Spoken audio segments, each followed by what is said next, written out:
There are some new developments out of Iran. The government has reportedly executed a man that they claim was working with Israel's Mossad. His name is Rouzbeh Vadi, and I'm joined today by Goins-Phillips to break this story down. Trey, how you doing? I'm good. I'm glad to be here to talk about this story. It's important. There's a lot happening in Israel, and as believers, we know that it's a tough issue to tackle, but we have a responsibility to understand it. So I'm glad we're diving into this. Yeah, it's also interesting because, as you mentioned, the tensions in the Middle East right now, you have a situation here where this man, this Rouzbeh Vadi, apparently being put to death. And again, having this relationship, according to Iran, with Israel's Mossad, he apparently is accused of passing along intelligence. What can you tell us about that? Yeah, so he's been accused, like you said, of passing on intelligence, of meeting in Vienna with Israeli officials at least 5 times is the reporting that I'm seeing. But of course, we have to remember that that's one side. That's what Iran is saying. And I wouldn't necessarily say that we can trust Iran, right? I can trust the Iranian government as far as I can throw them. So there may be truth to what they're saying, or it may be like a half-truth. We don't exactly know what the situation is there. Israel, for its part, has not released any sort of public statement at all on Vadi and his potential work with them, his work with Mossad, or of course, most recently, his horrific execution. So, but the Israeli ambassador to France, Joshua Zarka, he did say that during the course of Israel's 12-day war on Iran and the airstrikes that happened then, that they did kill at least 14 physicists and engineers in the nuclear program. So they were getting that information from somewhere. It's possible that it was coming from Vadi, but we don't really know exactly. Yeah, and from what we see, authorities apparently say that he passed along intelligence that helped target at least one of those Iranian nuclear scientists that were killed, right? So it's interesting. But to your point, and I think this is really important that we understand this because it's an information war, right? You have obviously a real war going on, and then you have this informational war, this hatred of Israel that Iran has,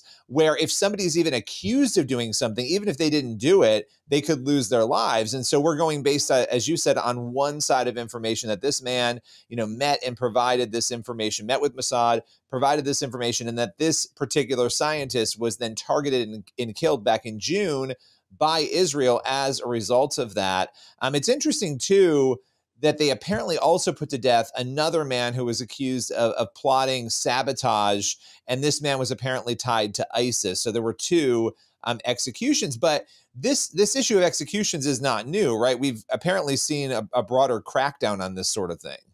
Yeah, and something interesting about the execution of the ISIS member that I think a lot of times, because we are not involved in a lot of this religious war, and that's what it is, right? This is a religious war for so many of these Islamic terrorists. Certainly the Iranian regime, and instinctually we might think, well, why would they kill somebody who's with ISIS? Are they accomplishing the same goal as what the evil regime of Iran is trying to accomplish?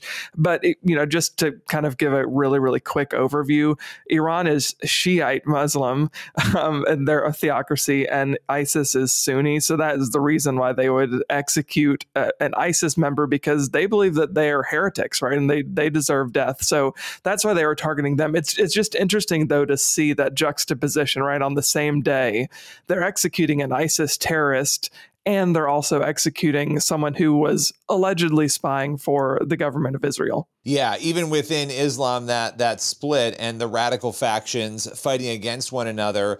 And when it comes to this general, or this, I guess, more specific issue of targeting dissidents or people who are accused of giving information up, there have apparently been at least 8 people who have been hanged in connection with this issue of spying or sabotage. Again, they're being accused of that. So 8 people killed since the June conflict with Israel. So that's pretty alarming. And apparently hundreds of more have been arrested. And this is, Iran is calling this a national security matter, but obviously critics and others are watching this and they're saying, are there real security concerns here? Are there due process concerns, transparency concerns? And let's be honest, based on what we know about Iran, absolutely, there are concerns here. And so there's just so much to this. Any final thoughts, Trey, before we go? Yeah, I think just a final thought for me is it's important to keep things within context. Does this matter? Is it important that we take in this information, that we learn from it, and that we analyze it? Absolutely. But the encouraging thing as Christians is to know that God's kingdom can't be thwarted, right? The work of the kingdom is still going to advance despite the evil that men and women do against one another.